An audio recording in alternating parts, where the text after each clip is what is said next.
The morning of my son's wedding was supposed to be perfect. I remember standing in front of the mirror in my bedroom, smoothing the pale blue silk of my sari with trembling fingers. The fabric caught the sunlight just right, glowing softly, elegant, calm, dignified, everything I wanted this day to be. My only son, my pride, my sacrifice. Ethan had grown into a man I barely recognized anymore, confident, distant, polished in ways that came from money and influence rather than love. Still, he was mine, and today he was getting married. The house buzzed with quiet chaos. Wedding planners whispered into headsets. Florists moved in and out carrying white roses and eucalyptus. Somewhere downstairs, my sister was already complaining about seating arrangements.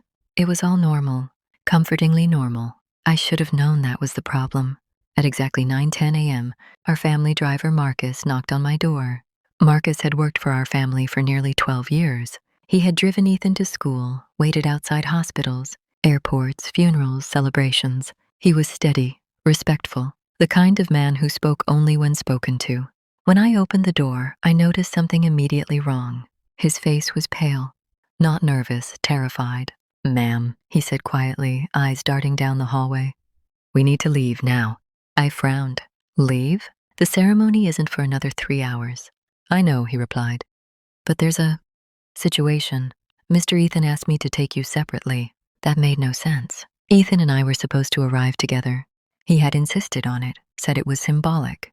Mother and son, arriving as one. "Did Ethan say why?" I asked. Marcus swallowed hard. "No, ma'am. Just that it was urgent." Something tightened in my chest. Still, I grabbed my clutch and followed him downstairs. I told myself I was overthinking it. Weddings were stressful. People panicked. Schedules changed. Outside, the air was cool and bright. The black sedan waited at the curb, engine running. Marcus opened the back door, and instead of stepping aside, he gently but firmly took my arm. "Ma'am," he whispered, "please don't scream." Before I could react, he guided me, not into the back seat, but around the car. "What are you doing?" I hissed.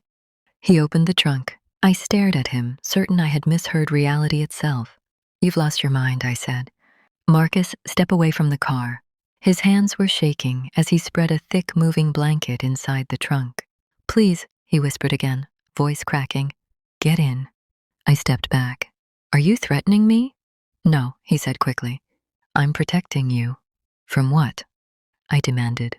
He looked straight at me then, really looked at me. And whatever I saw in his eyes made my breath catch. Fear, guilt, and urgency so sharp it hurt to witness. "Ma'am," he said, barely audible, "if you walk into that wedding right now, something very bad will happen." My heart slammed against my ribs. "To me?" He hesitated. "Yes." The word echoed in my ears. I laughed nervously. "This isn't funny.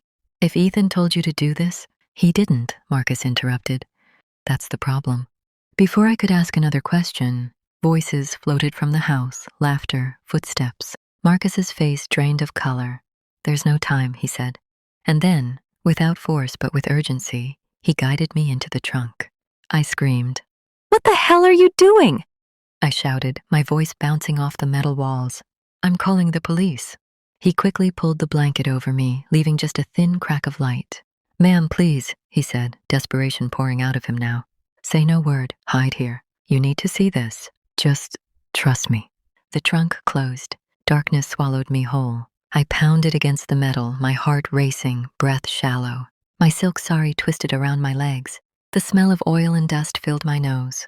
This was insane. I had been kidnapped by a man I trusted on my son's wedding morning. The car started moving. Every bump in the road sent jolts through my body. I pressed my ear against the side of the trunk, trying to hear something. Anything. My thoughts spiraled. Was this a prank? A mistake? A breakdown? Or something far worse? After what felt like an eternity, but must have been only minutes, the car slowed, then stopped. I held my breath. Through the narrow crack Marcus had left, I saw light again. Blinding white light, and shadows. People. I recognized the venue. Immediately, the private lakeside estate. Ethan had chosen for the ceremony. White tents, glass panels, rows of chairs facing the water. The wedding. Why were we here? The trunk stayed closed. Footsteps approached the car. I heard voices, muffled but clear enough. "Is she here?" a man asked. My blood ran cold. That voice. It wasn't Marcus. It was my son. Yes, Marcus replied calmly. Too calmly. She's in the back. In the back seat? Ethan asked. A pause. No, Marcus said. The trunk. My heart nearly stopped. What? Ethan snapped. Why? Marcus didn't answer immediately. I could barely breathe. She didn't need to hear it from me, Marcus said at last. You should tell her yourself. There was silence, then laughter, soft, cold. Well, Ethan said, that solves a lot of problems. Problems? My hands clenched into fists. Did you make sure she can't hear? Ethan asked. Marcus didn't respond. I pressed my eye to the crack. I saw Ethan's shoes, polished black leather, the same pair I had bought him for his law school graduation. I don't want a scene today, Ethan continued. This wedding cost more than her house. My vision blurred with tears. Once this is done, Ethan said, lowering his voice, she won't be an issue anymore. I felt something break inside me. An issue. That's what I was to him now.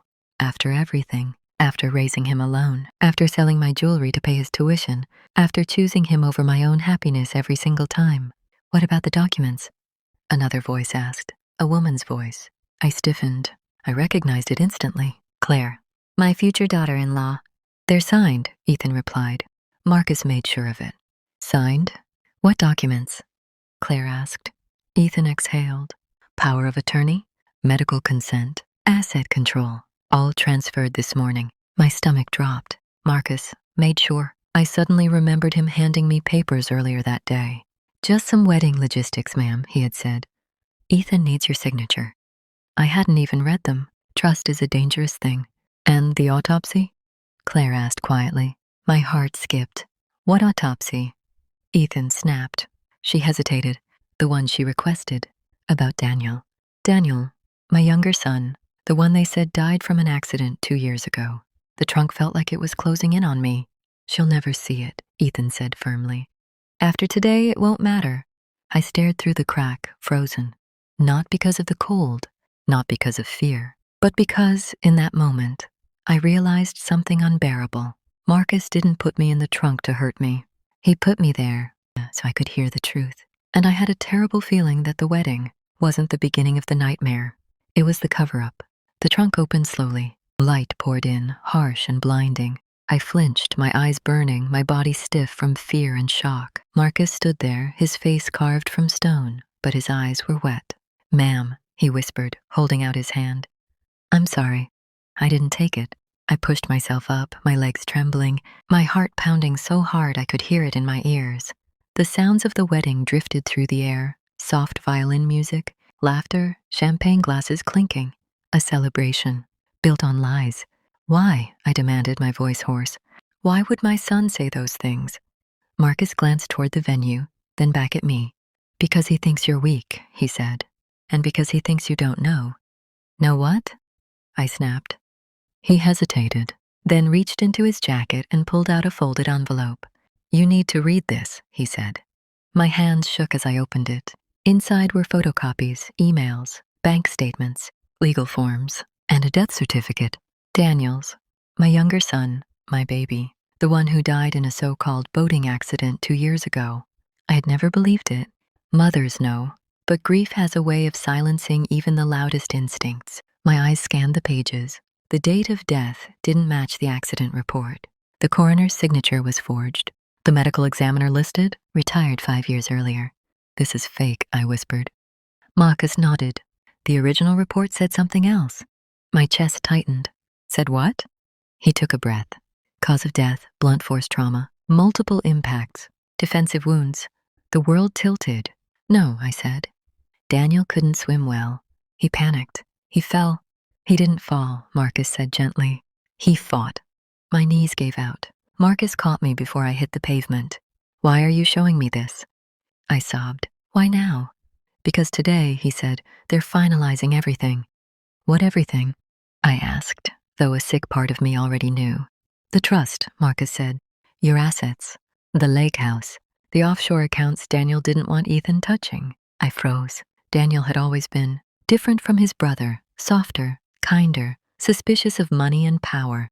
He had warned me. Ethan isn't who you think he is, Mom. I hadn't listened.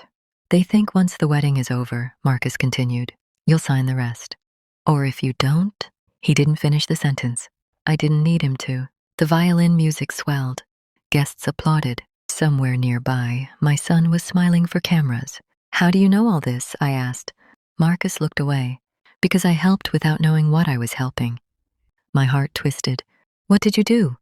I drove Daniel the night he died, Marcus said quietly. The words hit me like a punch. You what? He asked me to take him to the lake house. Said he needed to confront Ethan. Said he had proof. What proof? I whispered. Marcus swallowed. That Ethan was laundering money through the family businesses. That Claire's father was involved. That the wedding was a merger, not a marriage. My vision blurred. And when they got there, I asked. I stayed in the car, Marcus said. I heard shouting. Then, nothing. Ethan came out alone. My breath caught painfully in my chest. He told me Daniel fell, Marcus said. Told me to drive him to the hospital. But Daniel never came back out. Tears streamed down my face. I should have gone inside, Marcus whispered. I should have called someone. Instead, I believed him. And now, I asked. Now I know the truth, he said. And today was the day they planned to erase you too, legally at least. A cold calm settled over me. They put me in the trunk, I said slowly, because they didn't think I could hear. Marcus nodded. But you wanted me to. Yes. I straightened my sari, wiped my tears, and stood. No, I said firmly. They wanted me silent, not stupid. Marcus looked at me, surprised. I raised Ethan, I said. I know how he thinks. He always overplays his hand. I glanced toward the wedding tent. Where's Claire right now? I asked. Getting ready, Marcus said. She'll arrive in 10 minutes. Good, I replied. Plenty of time. For what? He asked. I met his eyes. To attend my son's wedding. His face drained of color. Ma'am, that's not safe. I didn't say I was going to sit quietly, I said. I walked toward the venue. Marcus followed, panic in every step. Security will stop you. Ethan told them you weren't feeling well. I smiled. He underestimated something, I said. Again, we entered through the side entrance. Heads turned, whispers rippled. Isn't that the groom's mother? I thought she wasn't coming. Ethan stood near the altar, adjusting his cufflinks. When he saw me, his face went white. For just a second. Then the smile snapped back into place. Mom, he said loudly, walking toward me. You shouldn't be here. I leaned in close enough for only him to hear. You killed your brother, I whispered. His smile faltered, just a crack. You put me in a trunk, I continued softly, on your wedding day. His eyes flicked toward Marcus. You talked? Ethan hissed. No, I said. You did. The music stopped. All eyes were on us now. Mom? Ethan said, forcing a laugh. This isn't the time. Oh, I disagree, I said calmly. I think it's the perfect time. I turned to the guests. Did you know, I said loudly, that this wedding is funded by stolen money? Gasps rippled through the crowd. Ethan grabbed my arm. You're confused. I shook him off. And did you know, I continued, that my younger son didn't die in an accident? Silence fell like a blade. Claire appeared at the aisle, frozen. I pointed at Ethan. He killed his own brother, I said. Security stepped forward, but Marcus was already moving, handing documents to the wedding planner, the officiant, the venue manager. The proof, emails, transfers, the real autopsy report. Sirens wailed in the distance. Ethan's face twisted in disbelief. You planned this? He whispered. No, I said. You did. I just survived it. As police officers entered the venue, Ethan backed away slowly. Claire stared at him, horror dawning in her eyes. I told you, she whispered. I told you this would happen. Ethan laughed once, sharp and bitter. You think this is over? He snapped at me. You have no idea what you've started. I met his gaze without flinching. Oh, Ethan, I said softly. This is just the beginning. The police didn't arrest Ethan that day. Not yet. That was the cruelest part. They separated him from the guests, questioned Marcus, took the documents, sealed the venue, and then told everyone the wedding was postponed due to a family emergency. Cameras were confiscated, phones were silenced, money made sure of that. By sunset, the guests were gone. By midnight, Ethan was free. And by morning, I understood something terrifying. Exposing the truth didn't destroy my son. It only forced him to stop pretending. I returned home under police escort, my head spinning, my heart hollow. The house felt different, colder, like it had already decided I no longer belonged there. Marcus stayed outside, sitting in his car. "I won't leave," he said. "Not tonight." I nodded, too tired to argue. Sleep never came. Every time I closed my eyes, I saw Daniel smile, heard his laugh, remembered the way he hugged me tighter than Ethan ever had, like he knew time was running out. At 3:17 a.m., my phone buzzed. "Unknown number," I answered. "You embarrassed me," Ethan said calmly. I sat up straight. "You murdered your brother." A pause. Then laughter. Cold, unfamiliar. "No," he said. I removed an obstacle. My stomach clenched. "Daniel was going to ruin everything," Ethan continued. "The family name. The businesses. The future. He was your blood," I whispered. "So are you," Ethan replied. "And look how disposable you almost were." I said nothing. "Let me make something very clear," he went on. "Those documents Marcus gave the police, they'll disappear. The autopsy report? Discredited. The money? Already moved. You think you're untouchable," I said. "I know I am," he replied. "And if you don't back off, accidents happen." The line went dead. I sat there shaking, not from fear, but from clarity. Ethan wasn't panicking. He was escalating. By morning, the lawyers arrived. 3 of them, all hired by Ethan. They sat in my living room, polite smiles, sharp eyes. "Mrs. Harper," one of them began, "we're here to discuss a mutual resolution." "There is no mutual resolution," I replied. "My son is a killer." They exchanged glances. "Allegations," another corrected gently. "Unproven." I slid a folder across the table. Daniel's journal. The one Marcus had secretly retrieved from the lake. House before Ethan could destroy it. Inside were dates, names, transaction codes. A final entry written the night Daniel died. "If anything happens to me, it was Ethan." The lawyers stiffened. "This changes nothing," the first one said. "Circumstantial." "So was Daniel's death," I snapped, until the truth caught up. Their smiles faded.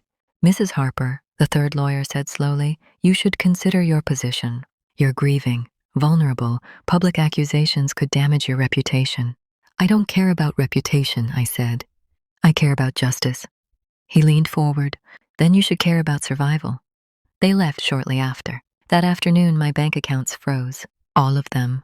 Personal, savings, emergency funds. Even Daniel's old education trust, gone. I called the bank. "Power of attorney was activated," the representative said. "By your son." My hands trembled. The trap had closed. By evening, reporters surrounded the gates. Headlines spread, carefully worded, legally sanitized. "Wedding disrupted by grieving mother's breakdown." "Family tragedy sparks emotional outburst." Ethan was rewriting the story. And this time he wasn't using money. He was using perception. Marcus came inside, his jaw tight. "They're trying to make you look unstable," he said. "Mental health claims, old prescriptions, even your therapy records." I laughed bitterly. "So grieving my murdered son makes me crazy." "It makes you inconvenient," Marcus said. That night, someone broke into the house. Nothing was stolen, except Daniel's journal. I sat on the floor afterward, staring at the empty drawer. "He's cleaning up," Marcus said quietly. I looked up at him. "Then it's time I stop reacting." I stood. "For years," I said, "I protected Ethan because he was my son, because I thought love meant loyalty." I met Marcus's eyes, but blood doesn't mean innocence. The next morning, I did something Ethan never expected. I disappeared. No statements, no interviews, no public appearances. I left the city. Marcus drove. 3 hours later, we stopped at a quiet storage facility outside town. Inside was a unit Daniel had rented under a false name. He had planned for this. Inside the unit were hard drives, USBs, printed ledgers, burner phones, and a video file, dated 2 days before Daniel's death. We watched it together. Daniel sat in front of the camera, eyes tired but determined. "If you're seeing this," he said, "then Ethan did exactly what I thought he would." My breath caught. "I found proof of everything," Daniel continued. "The laundering, the offshore accounts, the shell companies, and the night I confronted him. I don't think I'm leaving alive." I covered my mouth, sobbing. "Mom," Daniel said softly, "I know you'll blame yourself." "Don't. You raised me to do the right thing." Ethan made his choices. The video ended. Marcus exhaled slowly. This is enough." "Yes," I said, "but not for the police." I pulled out my phone.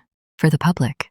Within hours, I contacted an investigative journalist Daniel trusted, someone Ethan couldn't buy. We gave her everything.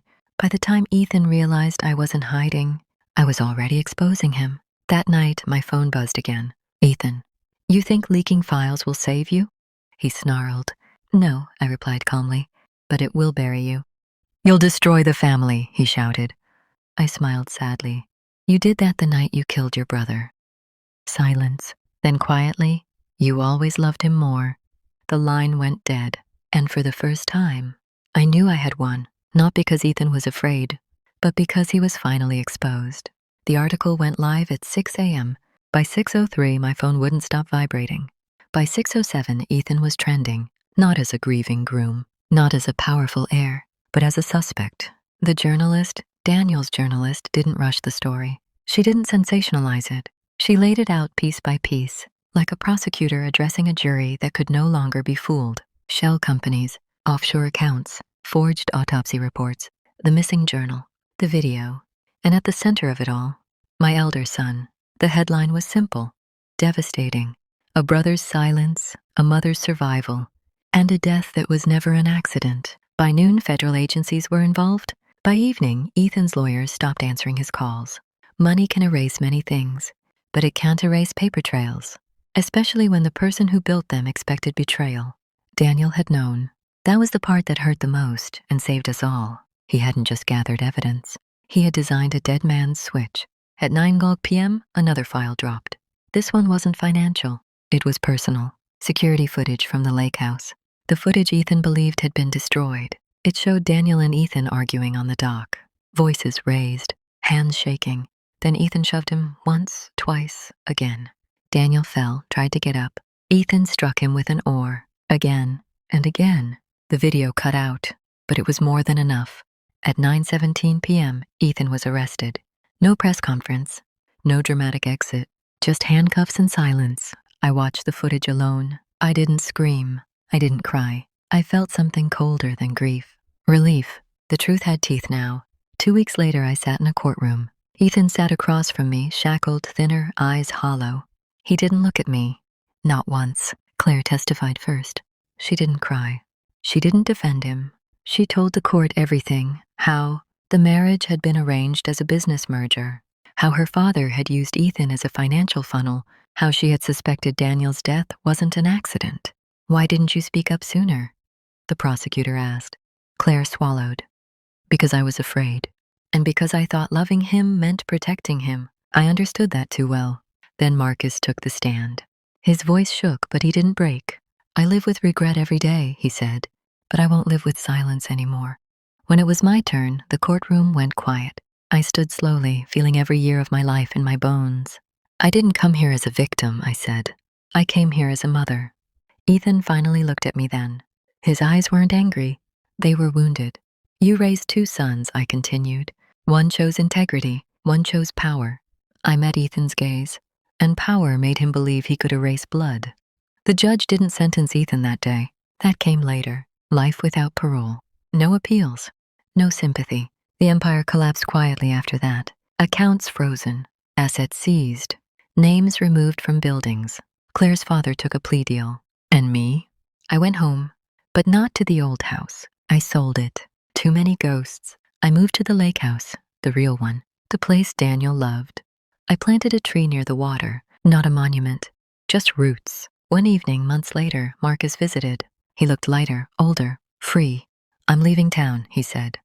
New job, new start. You earned it, I replied. He hesitated. Do you hate me? I shook my head. You saved my life. He nodded, tears in his eyes, and left. That night, I sat on the dock alone. The water was calm, peaceful.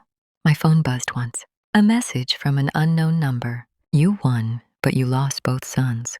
I stared at the screen for a long time. Then I typed back, no, I lost one son to greed, and I kept the other alive through truth.